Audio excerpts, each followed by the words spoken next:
My name is Michael, and I never thought I'd find myself working side by side with my mother-in-law, Linda. Yet here we are, at the edge of an old family vineyard in sunny California, ready to breathe new life into this neglected place. Linda, my wife Sarah's mother, had always been a challenging person. Our relationship had been strained from the moment we first met, but Sarah insisted that working together on the vineyard would help us bond. I was skeptical, but for my wife's sake, I was willing to try. The vineyard was in a sorry state. Years of neglect had taken their toll. Overgrown rows, broken trellises, and a dilapidated barn. But beneath all the chaos, I saw potential. With the right care and hard work, we could revive this place and perhaps even mend our relationship. The first days of work were grueling. Linda and I toiled under the scorching California sun, pulling weeds, fixing trellises, and getting the barn in order. Conversation was sparse and awkward, but gradually, the ice began to thaw. Over shared lunches in the shade of an old oak tree, we began to share stories and memories. I learned about Sarah's childhood and Linda's dreams for her daughter. She told me about her late husband and how much she missed him. For the first time, I saw her not just as a stern mother-in-law, but as a person with her own hopes, fears, and regrets. As the weeks went by, the vineyard began to transform. Green shoots of grapevines wound their way up the repaired trellises, and the barn became functional once more. But it wasn't just the vineyard that was changing. Linda and I were growing closer, our conversations more relaxed and friendly. Sarah was thrilled with our progress both on the vineyard and in our relationship. Yet beneath the surface of our growing friendship, something unexpected was brewing. Casual touches, lingering glances, and playful comments began to take on a new tone. I tried to ignore the growing tension between us, chalking it up to the long hours spent together under the hot sun. But with each passing day, it became harder to deny the attraction we were both beginning to feel. One evening, as we stayed late tying up grapevines, our hands accidentally brushed. A spark passed between us, and for a moment, time stood still. We froze, staring into each other's eyes, unable to look away. In that instant, I realized our growing closeness was about to cross a dangerous line. The question was, would we have the strength to resist this forbidden attraction? As summer gradually faded into fall, Linda and I found ourselves spending more and more time at the vineyard. Our combined efforts were bearing fruit. The grapes were ripening on the vines, and the barn had transformed into a proper wine cellar. But it wasn't just the vineyard that was blossoming. Our relationship was too. Those awkward, tense first days were a distant memory.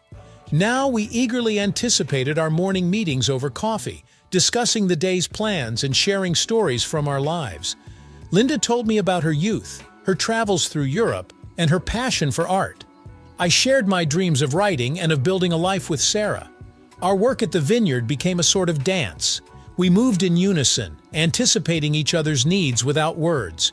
Casual touches became more frequent and daring, glances more meaningful. The tension between us grew with each passing day, like a grapevine reaching for the sun. Sarah, consumed by her work in the city, seemed oblivious to the shift in our relationship. She was thrilled with our progress at the vineyard and how her mother and I had grown closer.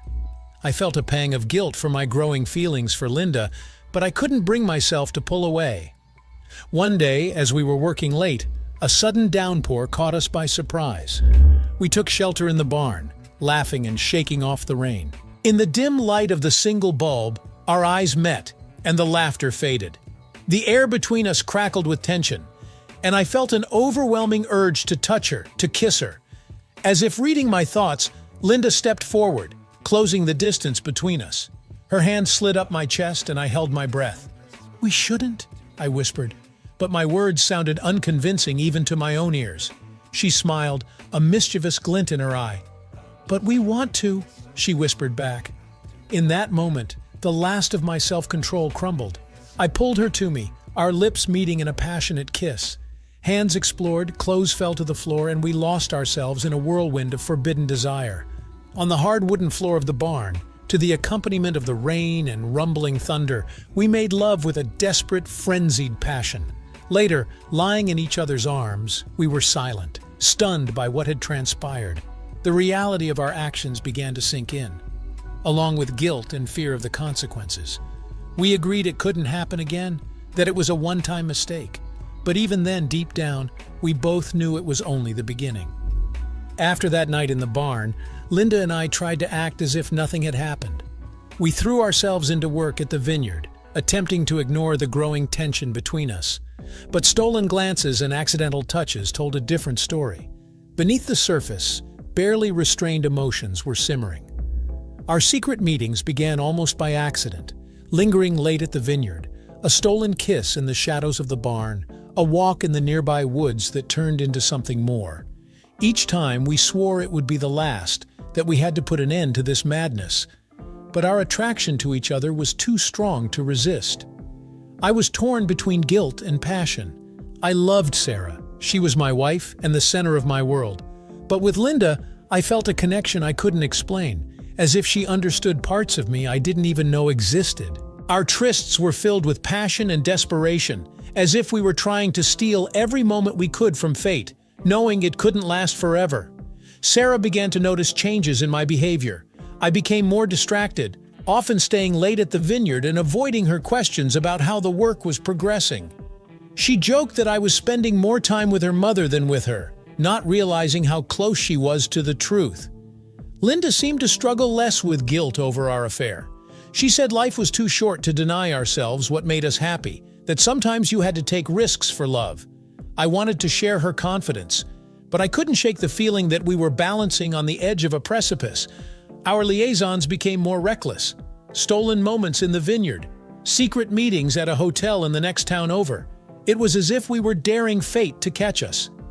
And one day, our worst fears came true. Sarah arrived at the vineyard unexpectedly, intending to surprise Linda and me.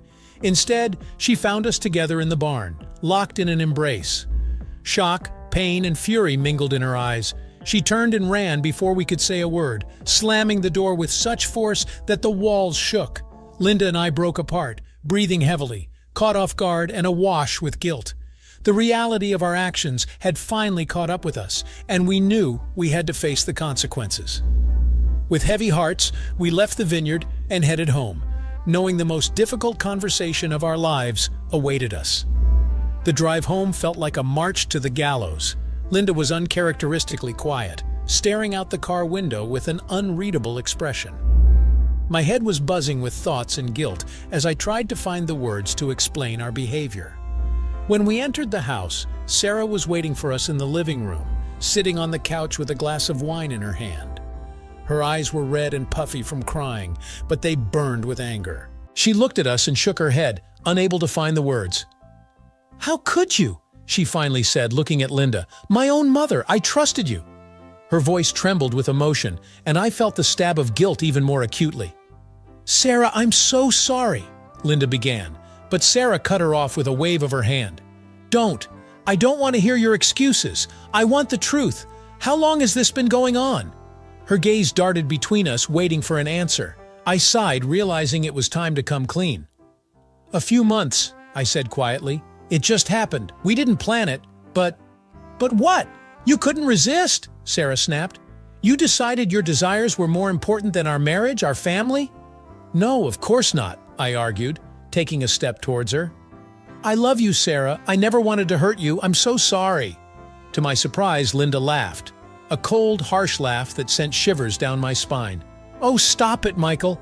Enough with the pretense. It's time to tell the truth." Sarah and I stared at her, confused. "The truth?" Sarah asked. "What are you talking about?" Linda straightened, a look of triumph in her eyes. "The truth is, this was my plan all along, to seduce Michael, to destroy your marriage. You deserve better, Sarah. He was never good enough for you." My mind reeled, refusing to comprehend what I was hearing. This couldn't be true. Our feelings, our connection, it couldn't have been part of some elaborate scheme. But as I looked at Linda, I saw only cold determination in her eyes.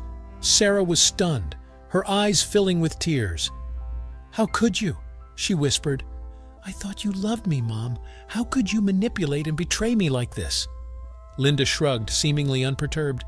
"I did what I thought was best for you, dear. Michael isn't the man you should have married. I always knew that. I just needed to make you see it." I stood there, numb with shock and betrayal. The woman I thought was my soulmate, whom I trusted, had been a master manipulator all along. Our connection, our shared moments, it had all been part of her cruel plan. I felt like a fool for allowing myself to be caught in her web. Sarah turned to me, her eyes filled with pain. "And you, Michael? Were you in on this? Did you plan this with her from the start?" "No," I exclaimed, desperate for her to believe me. "I swear I had no idea. I thought Linda and I had something real. I never wanted to hurt you, Sarah. Please, you have to believe me." But I could see the doubt in her eyes, and I couldn't blame her. How could she trust me after everything I'd done? I had betrayed her trust, shattered our family, and for what? A fleeting affair and a handful of lies? Linda watched our exchange with a smug smile.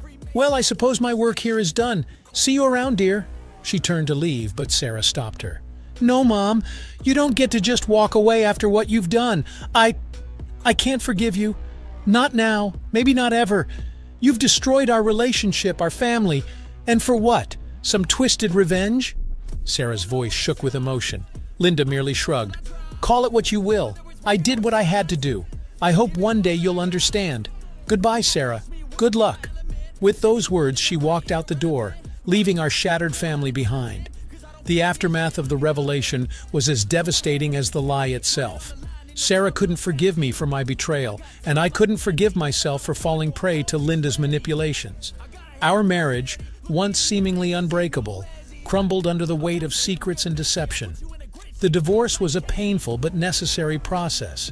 Sarah couldn't look at me without tears and anger, and I knew I couldn't give her the life she deserved. We divided our assets and tried to move on, but sharing our mutual pain was impossible. The vineyard, once a symbol of new beginnings and hope, now stood as a painful reminder of my infidelity. I couldn't bring myself to go back there, every corner tainted with memories of my sins. Eventually, I sold it, splitting the proceeds with Sarah. It felt like a final attempt at atonement, however small. Linda disappeared from our lives as suddenly as she had entered. Last I heard, she had moved to Europe, leaving a trail of broken relationships and shattered hearts in her wake. Sometimes I wondered if she regretted what she had done, if she realized the extent of the damage she had caused. But deep down, I knew the answer to those questions would bring me no peace. It took years to heal the wounds and rebuild some semblance of a normal life. I worked on becoming a better version of myself and slowly rebuilt a friendly relationship with Sarah. We would never be together again, but I hoped that one day we could trust each other again as friends. Looking back, I realize how destructive the power of lies and manipulation can be. I had allowed myself to be trapped by a forbidden passion, and it had cost me everything. But I also learned the power of forgiveness, forgiving others and myself. It was a long and difficult journey, but I knew I had to take it to move forward. Did you like this story? Let us know in the comments what you liked. Subscribe to our storytelling podcast. Also, don't forget to like and ring the bell so you don't miss more interesting stories. See you soon.